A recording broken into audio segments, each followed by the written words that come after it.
Hey, this is Greg, and in this video, we're talking about all the new Canva updates announced at the recent Canva Create event. So Visual Suite 2.0, what is that? How about the Dream Lab? Is that just gone, or maybe it's hidden somewhere and rebranded? How about Magic Studio at scale? What does that even mean? And there's spreadsheets now in Canva. Should you care? Should you not care? So we're going over all these tools. I'm going to give you some tips. I'm going to help you get up to speed quickly. I'm going to cover it all in this video, and I've also started to release some even more detailed videos on some of these features, so make sure you subscribe to stay up to date. And also the best way to stay up to date on Canva is to subscribe down in the first pinned comment to my free Canva newsletter. So make sure you do all those things. But right now, let's jump in and let's talk about all the new updates inside of Canva. Okay, let's start with what Canva is calling their Visual Suite 2.0. Now, don't worry so much about the language. You can call this whatever you want. But basically now in Canva, you are no longer limited to just one page size within a design. Now, before we look at that, let me just point out that I am on the page now, canva.com. What's new, and I'll put this link down below in the description for this video, because if you go to this page, they're sort of going to outline all these different features, a lot of which I'm going to talk about now, but I won't go into detail on every single feature. So if you want to go to this page, you can check out this page, and if you scroll up and down this page, they talk about the new features in Canva, and you can click on any of these and sort of work through an example, so it can be helpful. So feel free to check this out, and of course, working your own examples, your own designs, trying out these new features as you start to figure out where they are. That's really what's going to be the most helpful. But let's talk about this Visual Suite 2.0. So I'm going to go ahead and click on this here. But basically, you launch any design in Canva now, and you are no longer limited to just one size page. So in other words, this is a presentation slide. It used to be when you created a presentation, you could only have other presentation slides in there. But now if I click on this next page, we can see, okay, this is a totally different size. This is sort of social media, more of a square format. And then if we keep going through here, here's a spreadsheet. So this is a new document type in Canva. Now you have the ability to create these sheets, which are basically like spreadsheets, and we'll go over that in a minute. But then you have all these different other contents. You could have whiteboards in here. You can have videos in here. And so how do you add new pages like this? Well, as always is the case in Canva, when you have this thumbnail view on the bottom, you can just hit plus to add another page. And if you add another page like this, whatever current page you're on, whatever size that is, it's going to add another page of that size. However, if instead you now come over to this drop down arrow and you choose add page type, then suddenly if you want to add a doc, you can add a doc. If you want to add presentation, video, whiteboard. So let's say I wanted a whiteboard, I would just click on that, and now suddenly this particular thumbnail, this particular page in my design is a whiteboard. So this is one of what I consider the big wins in this latest round of Canva updates, because the ability to have suddenly all sorts of designs all in one, all sorts of page sizes, I should say, and design types all within one design. This is really cool, because if you ever wanted to manage one project, sort of everything all under one umbrella, one design, this is now possible in Canva. So make sure you check out this feature. Super cool. Doesn't matter what design type you open. When you have this plus icon, you're also going to have this drop down arrow now, and you can really choose from any different size, even typing in a custom size here. So if you wanted something that was, in here, and you wanted to make something that was 12 wide, and let's change this to inches, 12 inches wide. So let's try this again. If I wanted something 12 inches wide and only 2 inches tall, I could do that now, because now we have the ability to add custom sizes here all under one document. So very cool. Okay, one of the next big changes with this latest round of updates is just the evolution of AI here inside of Canva, and it now is all housed under its own hub. You now have this Canva AI button on your home screen. So on your home screen, you can, as you search here, you can search through your designs, or you can specifically be searching Canva templates, or you can go to this new Canva AI Hub, and underneath here, you can create all sorts of things with AI. You can create a design, you can create an image, draft a doc, or you can code for me. Now, we're going to talk about all these features here in a minute, but let's just backtrack for a second. So I'll even go back to that home screen. Notice here on the home screen in this left menu bar, we no longer have that Dream Lab, which we used to see over here, and instead we see Canva AI. So don't panic. the Dreamlab, which I know a lot of you love, that is not gone. It is just now housed under this Canva AI button. So this AI button here and this AI button over here, they do the same thing. They take you to this new hub, and inside this hub, if you go under Create an Image, we now have what you will recognize as the Canva Dreamlab. So they may be dropping the Dreamlab, language, because I no longer see this called Canva Dreamlab. It's just create an image here, but it's the exact same thing. This has the same functionality, so don't worry, you haven't lost that ability to create these AI images in Canva. It's just now all housed together in one spot under this Canva AI. And so you can type in here what you want. You can even click here and use your microphone if you want to speak and tell it what you want. But a good helpful starting point is often to choose one of the tabs down here. So again, designs, images, a doc, or the new code for me feature. Now design for me, this is not really anything new because you could always type on the home screen and ask it to create a particular design, and it would create something for you on the fly, as opposed to, choosing one of those starter templates. You can type it here and it'll sort of create a template for you. And I do think this feature is slightly improved.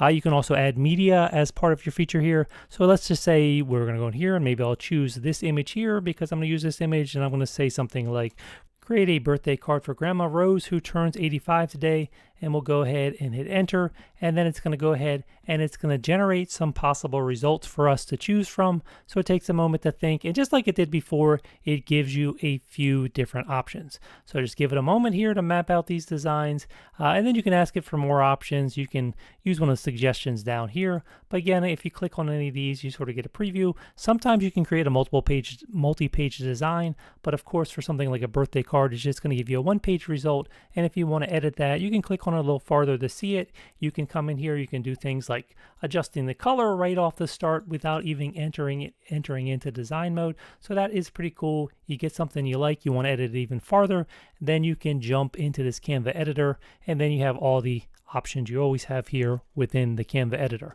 Now, of course, that's just a one-page birthday card. You can also ask it for more complicated things.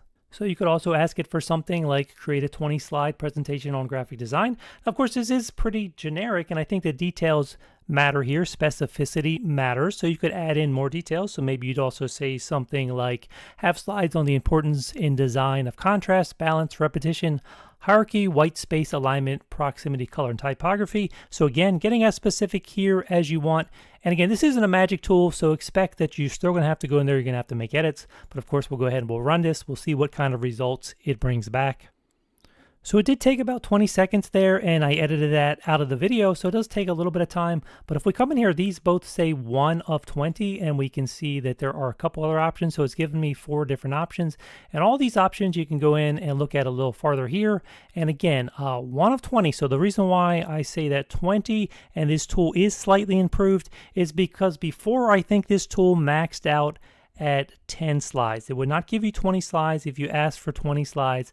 Now I'm asking for 20 slides, and it's given me all of those. Of course, if you change your mind about color, as I said before, you can come in and play around. Right here before you even enter, you can look at some different colors. Of course, you can also do that within the Canva editor, and once in the Canva editor, we can go through and we can look at these different things, but we can see repetition, visual hierarchy, white space. So it did take that specificity in the things I asked for, and it has incorporated that into my design.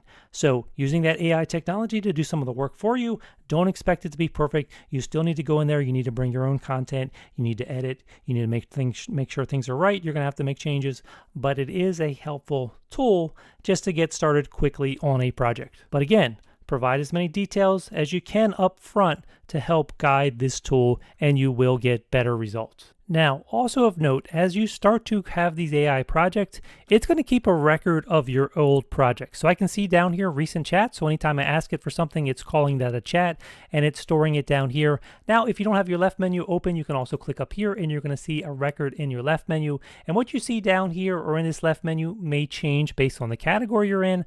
I'm under design for me now, but if I went under code for me, now it's switching over to my recent coding projects. Again, if I click out of that, I'm back in design for me. Now I see design projects here and design projects here, and I can click back in to step back into any of these projects, any of these chats I had.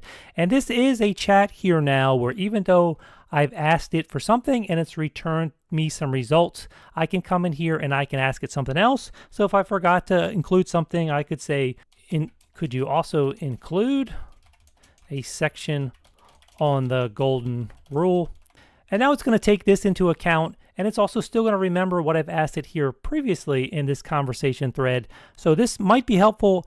However, I caution you to get too far into the weeds on this back and forth, because at some point in time, you're just better at opening the project and starting to make edits. That way, you have a little bit more control. Also, when you do this, instead of sort of building upon one of the templates that's already created, it goes ahead and creates 4 new templates each time. So you're losing track of anything you might like up here because it doesn't just take the same design. I'll just show you that if I go ahead and click this now. It's going to go ahead and do 4 completely new designs. So maybe it adds in that little bit that I asked for. So content-wise, maybe it gets me to a better place, but graphic design-wise, it could be hit or miss. So something to play around with, but at some point, this AI tool just outsmarts itself a little bit, and you're better off just jumping in there, jumping into the project, starting to make actual edits in the manner you want so you can have total control over what is in your design project. Now, if I were to ask it, give me a 30-page presentation on dogs, and it comes back with this error message. So I think there is a limit to how much content you can ask it for. It came back with 20 slides. It failed to come back with 30 slides. And honestly, this is probably a good thing because, again, as I mentioned before, I caution you to get carried away with this tool. It can generate a starting point for you. It can generate some content, but if you ask it to do too much work, you're going to spend endless time going back and making fixes anyways. So honestly, I would chunk it into little smaller sections of content you want it to create for you. And then you also have other tools like the Magic Write tool within that side design view that can generate content for you, or other tools like ChatGPT that can summarize your own content or help you bring back content. Honestly, better options at this point that Canva AI. Canva AI and Magic Write is good, but it's still a little behind ChatGPT in terms of the ability to research topics and bring you back content that you might want to use. And again, always be sure to make content your own, bring your own ideas in, and make sure you're not just stealing content from others. Okay, so let's continue on talking about this AI Hub. When you're under a topic, you'll notice when you have a topic highlighted, it'll give you some suggestions over here for where you want to go next. But if you want to restore the other options, just click on this so it's no longer highlighted. Now we get back to those base options of create an image, draft a doc code for me. Create an image, as I mentioned before, this is just now where what used to be the Dream Hub is now hosted. So this is where you can come and you can create images based on your prompts. Now I'm not going to go into detail now because I have a couple of detailed tutorials already on this channel. So I'll link one above and I can link a few more down in the video description. But you come in here, you type in what you want. And now remember, visual style, super important. I have a free visual style guide that can be helpful. So I have a free resource page, which if you sign up for my newsletter, you can get access to all those free resources. So once again, in the first pinned comment down below, I can provide a link to that resource page if you want to check out my visual style guide or any of the other free resources I offer to subscribers of my free email newsletter. Now, there's one thing in here that's sort of new, and I've covered a little bit on this channel, and that is now you can come in here and you can provide a reference image. So if you go in here, you can look at your recent generations, or you can add media. So if I went under recent generations, if I wanted to use this sort of image of this logo here and use that particular image, then I could set it as a reference image, and then you come under here, you have either match the style, match the design, and then you can set a strength, whether you want it to really closely match it, sort of loosely match it, or sort of keep track of it but not match it super close. You have these different options. All the other options are sort of things we've talked about before on this channel, so play around here, check out those videos if you need a refresher. But remember, no longer called the Dream Hub, no longer over here because it's been replaced by this Canva AI, and now it exists under this Canva AI under the create an image option. Okay, so that's the new create an image feature. It's really just the old Canva Dream Lab. Okay, next let's go ahead and look briefly at this draft a doc option. So we're going to click on this, and when you go in here and you ask for something, it is going to create a Canva doc. Now, under any of these categories down here, you can come down here and it's going to give you some ideas of things you could do potentially. Under the doc option here, we have the type, and we can ask for a blog post, a summary, an outline, all sorts of different things here, tweets, emails. And then of course you're describing it up here. So maybe you describe what you want, but you could also choose a type down here. So I'll go ahead and choose email. And again, I think what you write up here in terms of the description is going to be just as important as what you select down here for the type. So give a good description, think about the type you want. And then with all these tools, you're going to have to play around and see what works and what doesn't work. And don't expect miracles. Don't expect it to do all the work for you. It can be a helpful starting point, but it's not going to get you to the finish line. So maybe I type something like, I want to write an email about the importance of copywriting. We'll go ahead and give enter. We'll give it a minute here to see what kind of results it brings back to us. Now, unlike the design tool where it gave us 4 results to choose from, I think this is just going to bring back one doc. At least that's what it's done in my testing here. It's only been bringing back one option to choose from. So we have that option. We can go ahead now. We can click it open. We can see what we get. And again, this is just a starting point. It gives you a framework, some content you might want to keep, other stuff you might want to throw out, and then of course come in here, add your own stuff. Make sure you're bringing your own work to this. So again, it's not about getting the perfect result. It's just testing these things out, playing around, figuring out a workflow, some strategies, some systems that can save you time, because the whole idea behind these tools is to save time. Again, so you're not starting from zero. It's not a magic tool. It's not going to do everything for you, but it can be a good starting point. Now that brings us to the final option under this AI Hub, and that is this Code for Me option. And I think this is the most significant update under this AI section, especially if you're an educator, but potentially cool for everyone. So let me click over here. Now I'm not going to do a super detailed tutorial on this because I've already done a detailed tutorial, so I will link that detailed tutorial up above and also down in the description for this video below. But I will just cover things briefly here. So basically with this Code for Me feature here, you can come in here and you can ask it for some sort of application, and using JavaScript, HTML, and CSS. It's not important if you know those languages. Those are different sort of coding languages for displaying websites, styling websites, interacting with elements on websites, or just pages here. It doesn't have to be specifically a website. It could be just something that you use inside a design interface, inside a presentation. So you can create something. It can be nested in a design. It can also be a website that you publish. Okay, but what you do is you come up here and ask it for something. Now, if you sort of at the beginning not sure what to even ask it for, there are some ideas down here you can read through. There's some ideas up here you can read through. And so these are all great things to play around with if you're not sure where to start, just to sort of get your ideas flowing. Then the more you do that, I think the more of your own ideas you're going to have. So I'll just click on this grocery list builder, and it puts a prompt up here: design an interactive shopping list builder for barbecue chicken that dynamically adjusts ingredient quantities based on the selection portion size. So if I go ahead and click enter now, what's going to happen is you're going to see it thinking, and then you're going to see it start to build the code out on screen. Now, you don't have to understand what this code is doing, but you will have to come through once it's done with the code and you have a version you can test. You will have to test it and make sure it works, because it can make mistakes and it doesn't always give you back the perfect thing. And then also invariably what's going to happen is that you're going to test it out and be like, oh, that's cool, but I want this extra feature, or I don't like that feature, I want this other feature. So this is a process of iteration where you ask it for something, you check out the result, you see what you like, what you don't like, what's working, what's not working, and then you continue to have this back and forth conversation. You continue to get different updated versions here until you land on something that's working that you really like. So once it finishes coding here, you'll be able to see the version over here and you'll be able to interact with that. So now we see we have this interactive application here where I can adjust my shopping list based on the number of people I want here. So this is pretty simple here, but it does adjust all the prices. It gives me a total estimated cost. It gives me the recipe here. So you can start to sort of see how this has lots and lots of potentials, and also in a classroom environment, potentially start to see lots and lots of different applications. And so then if I didn't like this, if I said, oh, I didn't want this to be barbecue chicken, I wanted something different, you could come over here and you could say, hey, could we make this so it will give me a random recipe for this ingredient, and maybe I want the colors to be different, and maybe I also want it to do this. So you can ask it for other things, and it's just going to continue to iterate and continue to give you different versions until you arrive on something else you like. Now, once you have something you like, you can use that in a design. So you just click on the use it in a design button here. It's going to open that up in a design. You can actually come and you can grab this widget here. I could copy this. I could paste it over into a different design.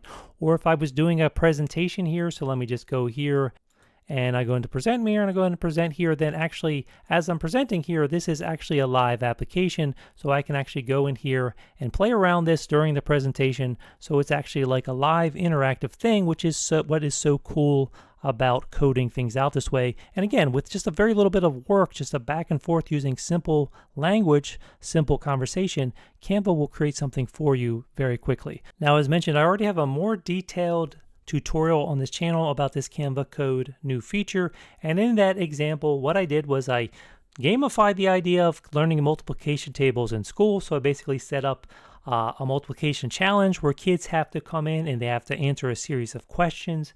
As they answer those questions and they complete a sheet getting all the questions right on the page, then they collect letters, and then they take those letters and ultimately they use to solve those letters to solve this puzzle cryptex to solve a hidden word, and they have to do that in a certain amount of time. So basically we're just gamifying learning. So you can take pretty much any idea you have in your head and you can turn it into some sort of game. So especially for educators, I really think this has lots and lots of potential. And again, if you want to check out that other tutorial, I will post that down below in the description for this video. But this Canva code feature, I really do think this was one of the big wins for the latest set of Canva updates. And now I am biased because I do coding as my day job, but still, I think if you try this out, you're going to see tons of potential for this tool. Okay, the next really notable update here is this sheet option in Canva.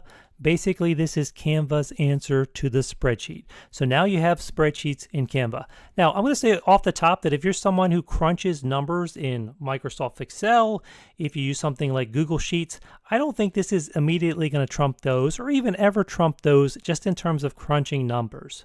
But the ability to have this in Canva, the ability to combine it with some of the AI tools to instantly create charts, to get some AI-driven insights from your data, to combine it with the Bulk Create tool. We're going to look at some of that stuff here in a minute. This is really cool. Okay, so to launch a sheet, you're just going to, from the home screen, find this sheet option. Although there's one thing I want to say about this. So when we launch this sheet option from the home screen, then we get this view here with our spreadsheet, and we'll get into this in a minute. But you'll notice this isn't resizable. This sort of just takes up the entire design here. As we mentioned before, you can go in and you can create more pages with more spreadsheets. You can come in here, you can obviously add different content types as we learned before, so you're not limited to just have spreadsheets in your document, but the spreadsheet itself is not resizable. The reason why I'm mentioning that is because you do have another option. So if we come in here and we add a page, let's just give a presentation style page, and then if I go under the elements menu here and I search for sheet up here, then I can also add a spreadsheet this way. But this particular spreadsheet here, even though it has the same functionality, is now something that I can resize, okay? So if you just open a sheet, by default, the page you get here is something that doesn't resize. And if I add a new page that's in that sheet format, it's going to be something where the sheet itself doesn't resize. But then if you have just a different page, like for example, a presentation page, and you search for an element that's a sheet, then you can have a sheet that's resizable. So that's just a small thing, but it is something to be aware of. Now I am planning on doing an even more detailed tutorial on Sheets on this channel, so to prevent this video from getting crazy long, because it's already going to be kind of long, I'm not going to go into every little minutia of this, but I am going to run you through the basics and give you some reasons why I think you're going to be excited about this Sheets feature inside of Canva. So first of all, you can just click on any cell and type into that cell. So maybe you have a name column here, and then maybe you have a score, and let's call that score 1, let's call this score 2, and then let's call this total here. So just like if you've worked in any sort of spreadsheet before, you're probably familiar with a lot of the different things you can do. So you click on a cell to work with that cell. You can click and drag to highlight cells. You come up here, you have format options. So maybe I want to bold those. So the name here, let's put Greg. So score 1, let's say I got a 90. Score 2, let's say I got an 80. And then I could come in here and just like regular spreadsheets, you have some built-in functions here. So you can hit the equal sign and it'll start to bring up all these functions. I also could have gone up here and clicked on this, I believe, but the easiest thing is to use that equal sign.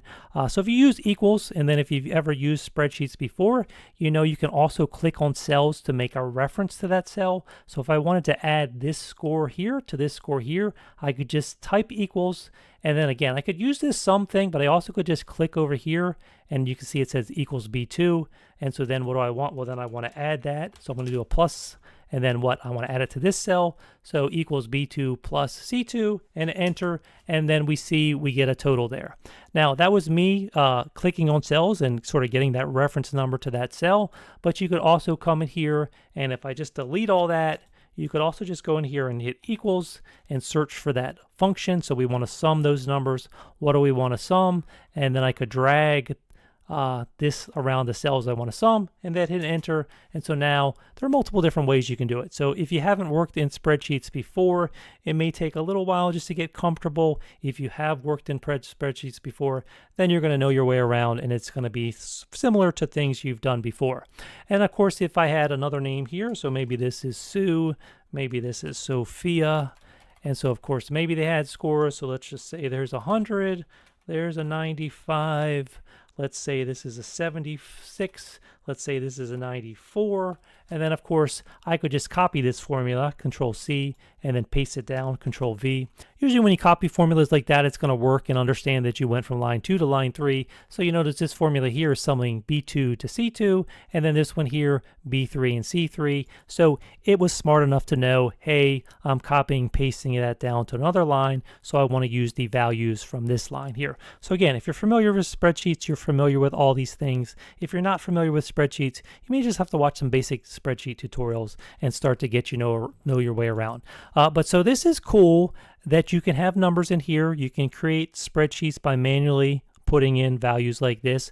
There are lots of formulas in here. So again, I just showed you one formula, but if we go in here, we can see that there are all sorts of different formulas in here. So if I click on these all functions, we can see there are lots and lots of different formulas in here that you can use. Now you can also import data. So let me just go to a blank sheet here. And then I'm going to come up under this Actions menu. And as we get into this, you're going to see this Actions menu holds lots of goodies that are going to be really important and that are really going to up the value of these sheets here in Canva. But for now, we're going to go down and we're going to scroll down and we're going to look for this import data. So if you import data, you can hook up to your Google Analytics account. You can hook up to one of these other services, but more likely you're going to upload your own data, and you can upload Excel SX files, which that's the Microsoft Excel format, or a CSV, which is just a comma separated file. So again, if you've worked with spreadsheets before, you may be familiar with those, but so you can upload data. So I'm just going to pull in this one, which is just the Indiana Fever 2024 stats. So that's from the WNBA. And I just pulled these from the ESPN website just as an example here, but you bring it in here, and then if you click on it, then you can replace the current page. So yes, let's go ahead and replace that. And so now suddenly I've imported all these numbers here into Excel. Again, you just highlight different things, and then with everything highlighted, if I want to come in here and sort of make the font bigger, I can make it bigger. So all sorts of intuitive things that work the way you would expect them to.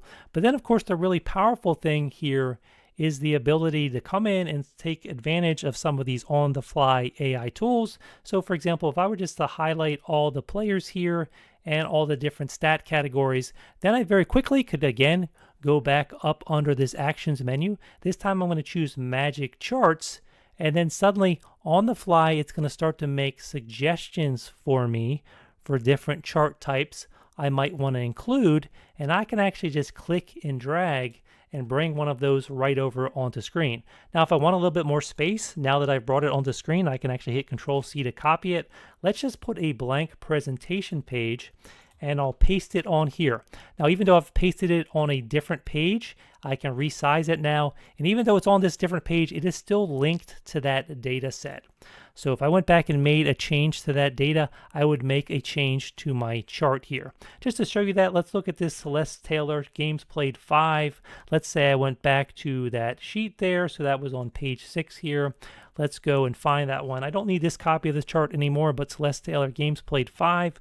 What if that was 25? So I'm going to change that value to 25, and then we come over here and we see, yes, that chart did change. Now I'm going to go back and fix that since that's not actually what it was. So let's just change that back to 5. But so these charts on the fly reflect any changes to the data set. Now, once you have a chart here, you can come in here and you can make all kinds of changes. So you can click on a chart, then you can go to this edit button, and then under the edit button, I won't go over all the options here, but we'll start to look at how you can customize this. So it's using the name of the player for the label. That's what I want, but I don't want it to show all these things. Let's just say I wanted the chart, maybe just points and assists to start with. So I could come down here, I could turn off games played, games started. Man, I'll leave points on. Maybe we'll put on rebounds and we'll put on assists. So really quickly, you can come in here, you can make changes, and you notice how your chart on the fly will update. Also, very easily, you want to change the colors of your chart. We'll come up here very quickly. You can change the colors of your chart. So very intuitive, very easily you can do things on the fly. And again, this edit menu is the key to getting into here. Then you can come in here and you can do different things like come in here, add a source. So this is from ESPN. So I'm going to say ESPN for my source. And if I wanted to put a link, I could put a link in there. And then down here, I'd have a link because you always want to cite your sources. So that's where this data was compiled from. So I could put a source down here. It would link to that. If I wanted to put sort of something on my y-axis here, I could say points, rebounds, or whatever it is I'm charting here in my chart. So I could go ahead and do that. And of course I made one little typo there. But so again, very intuitive, pretty easy to come in here. Doesn't take long to figure out your way around here, and you can do things on the fly. So the fact that we can import data, we can very easily create charts that on the fly reflect that live data for creating presentations and things like that. That's really cool. Now, of course, here it's in a presentation slide. So if I wanted to animate this, I could also come in here. And now suddenly, just the way that you can animate other things in Canva, I could animate this chart as it loads onto the screen if I'm giving a presentation. So again, you can come in here and use all those Canva features that you're used to using by now. So that is pretty cool. Now, what else can we do with Sheets? So here I am on a blank sheet, and what I'm going to do now is I'm actually going to add some designs as links to this Canva sheet. Let me show you how you do that, and let me show you why you might want to do that. So I'm going to actually go in here and go under my projects tab. Now, if you know Canva, you know that the projects tab is super important because projects tab here in this left menu from within design interface is how you get to other design assets that you can immediately drag in here and add to your design. So I'm actually going to go under this projects tab. I'm going to go to this YouTube thumbnails folder. This is where I have some thumbnail designs I've created for, YouTube, for my YouTube videos like this video you're watching right now. But as long as I'm doing that work to create that asset, why don't I very quickly use it to create some other assets for maybe Instagram, for Facebook, for other platforms. So what I'm going to do is I'm going to grab this here. Got to be careful because if I just click on it, it's going to want to replace page. I don't want to actually do that. I want to click it. I want to drag it. I'm going to drag it over a cell until I see that little blue icon, and then I'm going to drop it into the cell. Then I'll come back under that projects tab one more time. Back into here, I'm going to grab this one as well. Again, get right over that cell. Now, for some reason, it's being blocked here by this. So let me just click off that for a second. Let me come back here again, drag over this until we see that cell. Again, a little finicky, but wait until I see it update there. I think I just wasn't holding my mouse still for long enough. Okay, but so now I have these two assets. I could put as many as I want here. Now these are actually the links to those other design projects. So if I click on one, it's actually going to open that in a new tab, but I don't actually want to do that. Here's what I want to do. Let me make this a little wider so I can select these two cells. Again, I'm just going to click and drag to select those cells. Now, once again, coming back up under this actions menu, I told you this is where all the goodies are. I'm coming back under here and I'm going to choose Magic Resize. And I can choose a bunch at once. So before, when you did Magic Resize, you were within one design and you were resizing that one design. So maybe you could resize that one design into multiple designs, but now with a spreadsheet, I could have 20 designs here. I could select them all and then have them all 20 resize to several different assets. So I'm just doing it with two, but I just want you to know you can do this at scale. So this is why they're calling sort of features like this Magic Studio at scale, because now we can do things at scale because of spreadsheets. So what I'm going to do here is I'm going to go resize the designs, and again, save them to here. So where do I want to save this? Maybe I'll put them back in that same folder. Actually, I'm just going to call this one social media. Let's just put it in the social media temp folder for now. So I have this temp folder here. Actually, let me just go ahead and create a new folder. So we're going to call a new folder. We're just going to call this example under social media, and we're going to move them to this new folder as we do this. So we're going to do that, and it's going to show us right here where these assets are going to go when we resize them. These are the two projects we're resizing, and then as we continue, we can tell it what we want it to resize to. So let's search for options here. So let's just go under social media. Maybe I want this to be an Instagram reel. Maybe I want it to be an Instagram post. Maybe I want it to be a Facebook video, or maybe just a Facebook post. Again, Facebook ad, and then maybe Pinterest or something. So again, it only lets you choose 5 at a time. So if I try to do a bunch more, you can see that, oh, 7 are selected. It's grayed out here. You can only do 5 at a time, but still, being able to do 5 at a time with multiple options selected here, you can really create a lot of content quickly. So I'm just going to go ahead and click copy and resize, and boom, you see it doing some work, and then suddenly all these things here are new designs. So if I click on this one here, again, it'll open up in a new window. So let's try that again.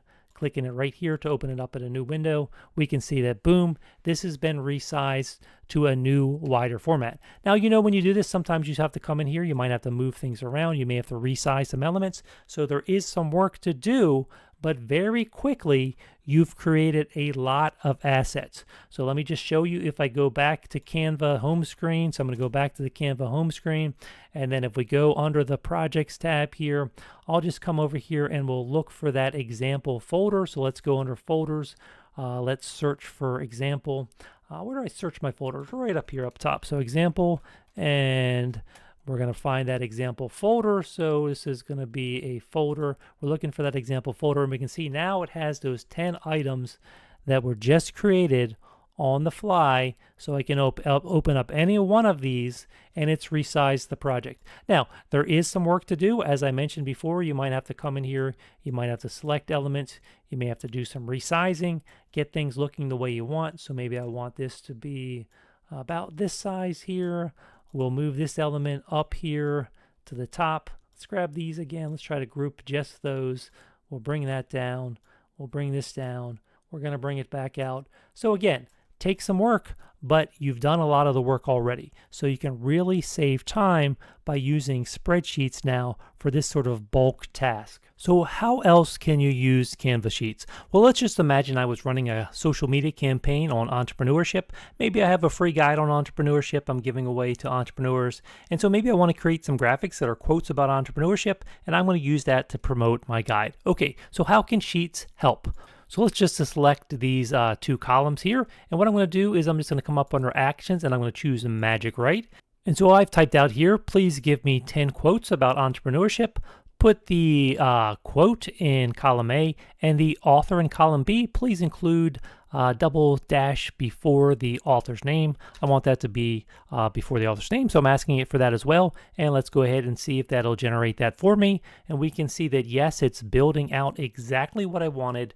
So again, doing the heavy lifting for me. Now, of course, some of these you might decide you don't want and you want to regenerate.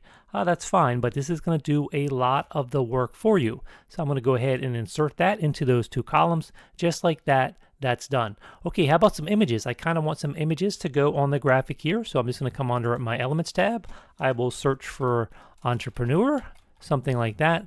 Entrepreneur right there, and we'll bring up the photos to see all the photos, and then we find a few that look good here. So I'll drag this one in over here, and I'm going to drag in some other ones as well.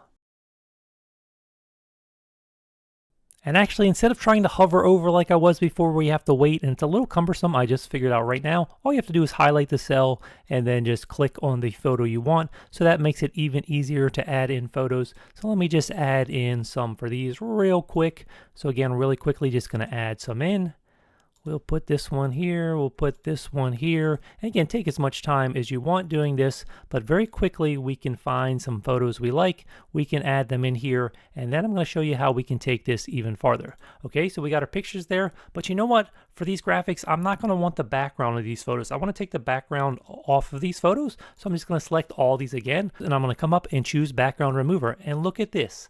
In Sheets, all at once, I can automate this. It's removing the backgrounds from all these photos that quickly. Okay, so what are we going to do next? So I've also set up a template for where I want these all these things to go. So if you've ever used the Bulk Create tool in Canva, you can build out a template. You can tell it what fields you're bringing in from a comma separated file. So we're going to make use of this Bulk Create tool, which is something else we can now do with Sheets. Now, I'll include a tutorial up above on the Bulk Create tool if you're not familiar with how to use this, but we'll give you an idea doing this as well. So when you're setting something up for Bulk Create, you want to think about spacing, and I've grouped these together so that they'll move down together down the page. So you do want to take a little bit of time thinking about spacing, thinking about what elements you might want grouped so they will expand out together, things like that. Now, we're not saying you're going to end up with the perfect graphic. You may have to make tweaks, but just thinking about your template a little bit here is going to end up saving you a lot of time. Okay, so back to Sheets here. We're just going to select all of this here. So I'm going to select everything right here.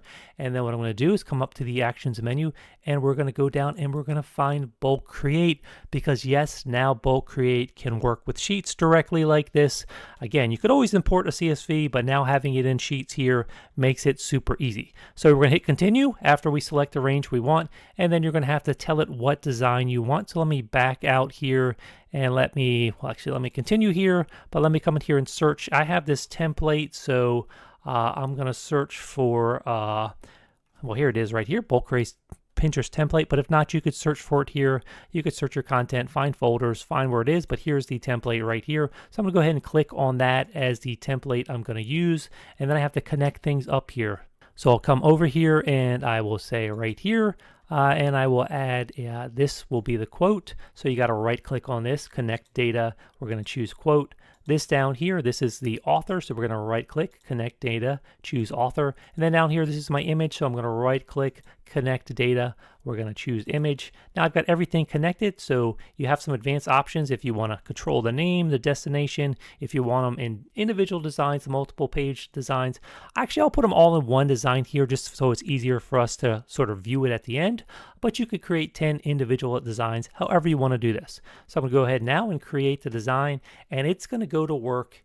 And just like this, it is creating everything for me, populating it using the content we created here. And we created this content really quickly with all these new features we have here in Sheets for automating things. So let me just jump in there now and jump over to that design. So we're just going to open that up and go through the pages real quick. Now, some of these may not be perfect. You may have to make some slight adjustments so we can move him over. Here's another one here where maybe this is too big. So I could come down here and size this down a little bit, bring this down. So you may have to come in here and make some tweaks, but very quickly you can go in and see that we have all of these graphics that were created on the fly, taking very, very little time. We've removed the backgrounds, we have the quotes, we have the names. So this is very, very powerful in terms of creating a lot of content really quickly. Now, it doesn't mean you're not going to have to do any work. You're going to have to come in here, you're going to have to make it your own. You may have to spend a little time setting up this template, but if you spend a little time on these steps, yes, Bulk Create, especially now with Sheets, can save you a ton of time. I mean, just think about how quickly we just generated these 10 designs, and we could have easily done 30 designs. Maybe we wanted one for each day in a 30-day month. We could have easily done that. And then if you remember before in that prior example, we also could come up here and then we could run this resize. Maybe we want to resize this for not just Pinterest, but a bunch of other social media platforms again. So really creating content quickly is something that really is supercharged now that we have the ability to take this spreadsheet feature that's now in Canva. We can combine it with Magic Resize. We can combine it with Bulk Create. And if we're smart about how we set up our templates, how we ask for things, we really can do a lot of things very quickly. Okay, those for me are really the biggest changes and advancements we got in Canva with this latest round of updates. So that visual suite where now we can take any page and a design and make it a different size. So we don't have to have just one type of content in one project. Suddenly we can have whiteboards, we can have presentation slides, we can have spreadsheets, all these different things all in one design. So that's really cool. Second big change is, of course, spreadsheets. We now have Canva spreadsheets. You can do so much with these Canva spreadsheets. We saw how we can connect them up with Bulk Create. We can connect them up with Magic Resize. We can suddenly run background remover at scale at a whole bunch of things. So this is what they're calling Magic Studio at scale, the ability to do all these things at once. So that, along with the AI improvements and the ability now to do that code for me feature where you can code out little applications. And again, Dreamlab did not go away. They've just sort of maybe dropped the name Dreamlab and they've moved it under this Canva AI Hub. So everything AI related now exists in that Canva AI Hub. Okay, so these are the big improvements that we got with Canva, but there are some other smaller improvements. So let's just talk about some of these other smaller changes you may notice as well. Okay, so here we are back on the Canva home screen, and you may have noticed that yes, there is this now dedicated Canva photo editor option. So let's click on that and see what that's all about. So it's going to open up this screen right here, and we can see all the tools. A lot of these you're going to be familiar with, but the ones they're touting as new is this auto select background generator and then perspective correction. So let's open up a photo and start to take a look at this. So I'm going to open up this photo right here. And when you open it up, you get this interface here, which is what they're calling the new dedicated photo editor. Now, I just want to point out, if you were on the home screen and you went to the projects tab, you can also just look at all your images this way. And if you were to click on any of these images here, then suddenly it's going to open up that same interface. So you can launch it from the home screen, but you can also just be looking at your photos there under that projects tab and then open something up that way and get to this same interface. So let me just come back to this one. And a lot of this, again, is familiar. We're used to seeing all our filters here. We're used to seeing this effects menu. Now, I don't love that you still have to scroll to see everything. To me, that's kind of annoying. I wish I could expand this out and make it so I could see everything at once. But at this point, we can't do that. Okay, so let's talk about what is new in here. We still have the adjust menu in here, but inside the adjust menu, they've done a little improvement on sort of your selections options. Now, under the adjust menu before, you knew that you could select the foreground and background, and you can still do all of that, but what they've done is sort of added a few things in here. So we got foreground, background, but you also can use a brush tool, a click tool, or you can select everything. And when you choose click, it's just going to go in here, use AI technology to sort of find some discrete areas within this. So I could select the computer, I could select her, and so this only has a couple areas, but sometimes you'll have more subjects in a photograph that you could select with this click tool. Now, if you want to actually just make a manual selection, you can use this brush option now. And when I first saw this, I was pretty excited because am I going to be able to add a feather to this? But no, unfortunately, when you use this brush tool, we still only have the option for this hard edge. And to me, this is really a missed opportunity for Canva, because you can come in here right now and let's say I wanted to, now that I have the selection, adjust the brightness. I could bring up the brightness of this, but there's no way to just blend it with the background. Now, if you're someone that uses Photoshop, Photopea, Affinity Photo, you know that very easily I could come in here and make a selection in the same manner like that. But then when I come in here and I actually go to make an adjustment, because in programs like this, you have the ability to feather something, now suddenly I can come in here, I can drag this feather out, and even though I've made that weird selection, I can make it really blend seamlessly. So it's just a lot more easy to edit in other programs like that when you can add a feather like that. So I really wish that Canva would just give us that ability to add a feather so that we weren't stuck with this hard edge, because it would make this ability to make manual selections now so much better, because you just can't do a ton now with this sort of manual selection brush. So I'll deselect that. Of course, you could click just the subject herself. So let me just actually show ahead. Now that I've done something here, when you make changes in here, we now have this compare option, so I can turn it on and off. And if I want to undo things, I can come in here and undo changes. And then, of course, like you can select the subject. So I could click on her, and then if I made changes to her in terms of brightness or something, that would work a little bit better because it's separated clearly from the background. But for making your own selections, they really need a feather feature in here. So let's cross our fingers and hope that please give us that in the future. Until they do, you know I've always got you covered on this channel with workarounds and other tools to help you fill in those gaps where Canva still is a little lacking, so make sure you're subscribed. Now I'm going to go ahead and deselect here. Let's go ahead and step back out here.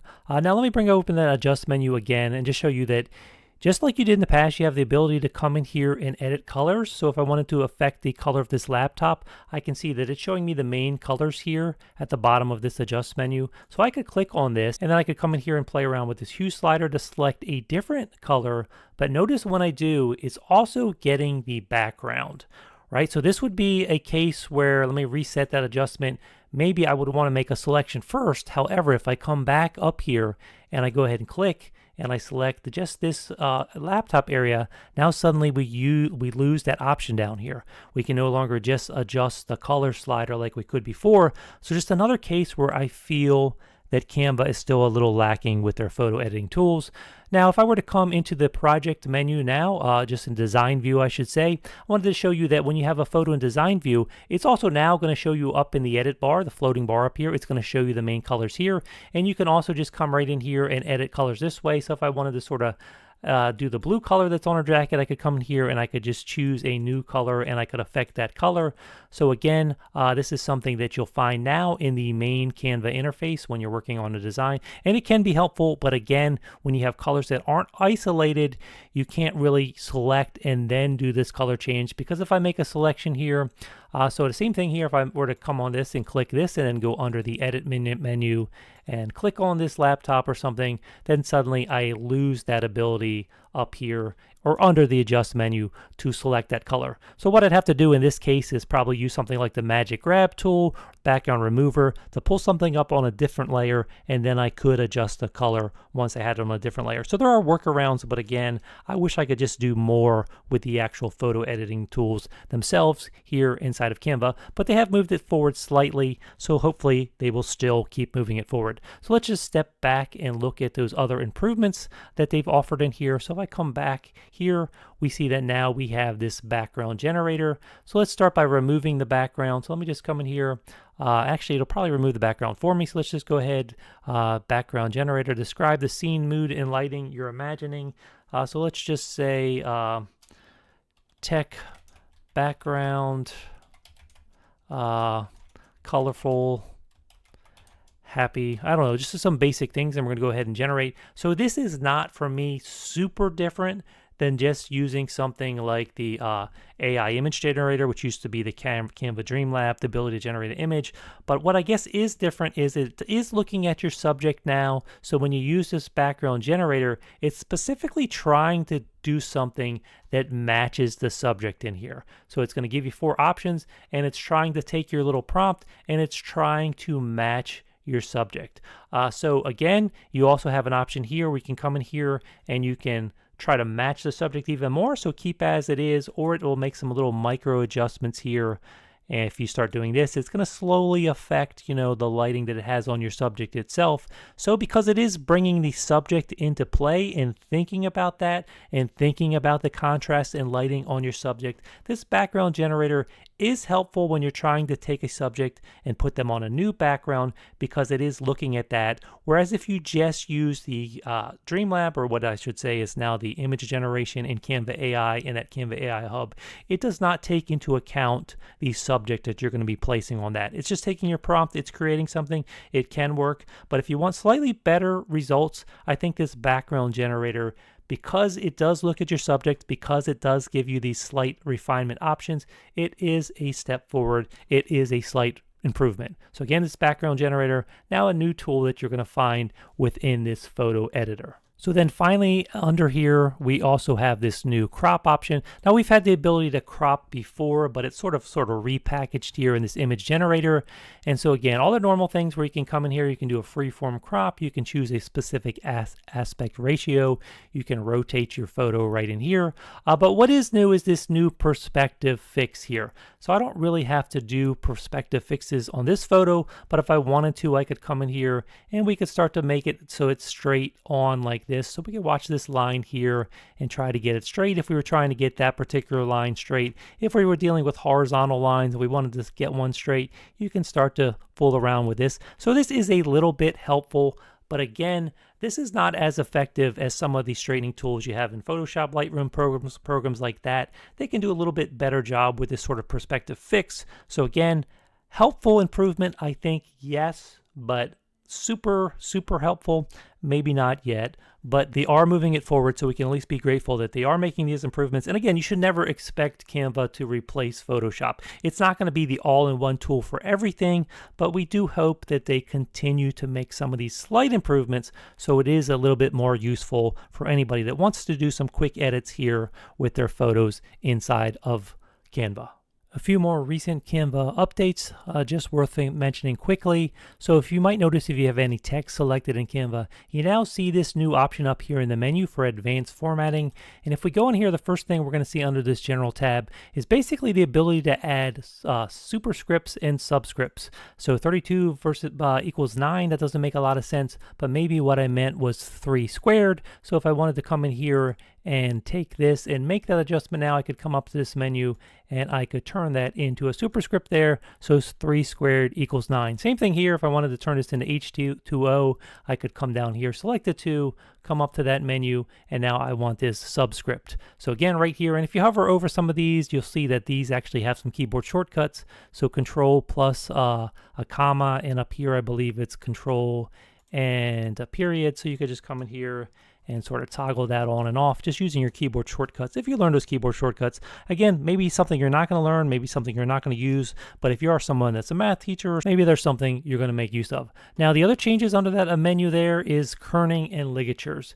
And kerning is basically taking the spacing between letters and trying to make letters look evenly spaced, because you don't always have things that look perfectly evenly spaced, and this sort of can vary from font to font. Sometimes the space between the A and the Y might look a little too big, and that is again going to vary based on the font you're using. And the other thing is ligatures, and ligatures is basically taking a combination of letters and sort of making them flow together better, so that you don't have some of the awkward spacing, awkward collisions. So let me just show you an example. And again, this is a feature you may not use a ton, but it's good to know that now it is there. So if I went under kerning here, and it affects capital letters sometimes more than lowercase, so I have capital letters here. And again, I'm just using the Oswald font, but with some fonts it's going to be more pronounced, with other fonts less pronounced. So if I were to select this kerning word itself and come up here and go under typography now. So we did general before, now we're going to typography, and we're going to turn on this kerning. Well, you basically, I could use change all to do everything on the page, or I could just turn it on and off for the current word. Now, I'm not seeing any changes, and that's because it's going to affect some letters more than others. If I go into this away, where it looks like the spacing is a little bit more awkward with this word between the A and the Y, if I now come up with this word, and I go under typography and turn on that kerning, we can see that, yes, it is making adjustments. So again, it might be subtle, but if you're doing a big headline, and that's a big part of your design, it might be important to check out kerning and see if it does make an improvement. Same sort of thing with ligatures. It's not going to affect every font, but certain serif fonts where you have these decorative endpoints to your letters, sometimes you're going to have ligatures that are part of that font. So when somebody designed the font, they put certain letter combinations. When you combine those keystrokes together, there actually is an alternate character, a combination of letters that we'll use. Now again, it's not going to affect all fonts, but I select one here, Play Fair Display, where it is going to affect things. Now again, It's very specific letter combination. So if I come under ligatures here and I go up here and I go under this typography and I turn on ligatures, again, it's not going to affect that word. But if I were to go under suffix here, because it has these F's and these I and FI combination, F combinations a lot of times can bring ligatures into play. Now if I go on here and I come under typography and we turn on ligatures, we can see that it does make a big difference, and it actually is combining these together just to make the word flow a little bit more seamlessly, just to make it look a little bit better. So again, you may not do this with big blocks of text, maybe you will, but it's going to depend on what font you're using and how important it is, what kind of difference it makes. But again, if I were going to have something like this and it was a big part of my title, then hey, I might turn it on because it might make a difference. So small change, small update, but it is helpful, and I wanted to let you know that that is there now when you have any text selected up here under this menu for advanced formatting. One last thing I'll mention is the Canva video editor. So they sort of do have a new timeline view where you're getting the overall duration, and it shows you sort of second markers here above your sort of timeline here. And that is helpful. So they're trying to move this forward. And you also have, if I come in here and I select my screen here, they also have maybe some newish tools here where you can adjust playback speed. You can come in here and have audio tools where you can enhance voice. So slowly they're making some improvements. However, I still think it's a little bit lacking in here. So if I click on this rectangle and I shift click on the other rectangle, I can see them on my timeline. That's that show timing option. That's very helpful because then you can come in here and you can adjust when things appear. So maybe I don't want the green rectangle to appear until after that yellow one does. So I could do something like that, scrub through my slider. So you're starting to get some of these tools you expect to see in a video editing program. But what if I wanted to then take this slide and drag it over so it extends past this clip and also onto this clip itself? Well, it still sort of treats these clips as pages, and I can't make this green rectangle appear on the other one unless I Control C to copy, Control V to paste, and then I could take that whole thing. Actually, and even pasting it didn't work. I would have to scrub my slider first onto that second slide and then paste it in, and then I have it, but then I'm dealing with it as sort of two separate elements. So my only point in this is it's a little bit cumbersome still, and I do think there's still a lot of room for improvement here in the Canva video editor. Now, is it great for some basic edits? Yes. Have they made progress? Yes. Is it ever going to be Premiere Pro, Final Cut Pro? No, of course not. But let's hope that they do continue to make these slight improvements and continue to move this forward, so it's a useful tool for people trying to make basic video edits and basic short video clips. So that's it. That's a lot of what's new in Canva. Now, there are a few minor things I didn't have time to get to in this video. I did cover all the major items, but if you want to learn about some of those other new features, you can go to that Canva What's New screen, which you see behind me. On any of those features, you can read about them. You can click that Learn More button so you can check those out as well. Now, if you have any questions about those or anything I talked about today, just drop a question in the comments down below. And as time allows, I will help as many people with as many questions as I can.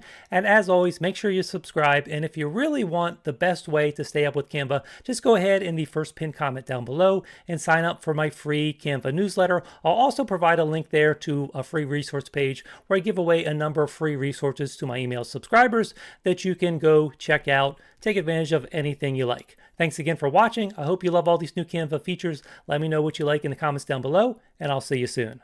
Everything I do, so instinctive and so passionate. Every word I move, so descriptive like an adjective. I got a vendetta against people who patented being negative when you should be getting after it. I got facts over tracks, this and that. Spitting slow, spitting fast. I could roast, I could gas. Think I'm okay at last, but I don't know if that can erase all the past.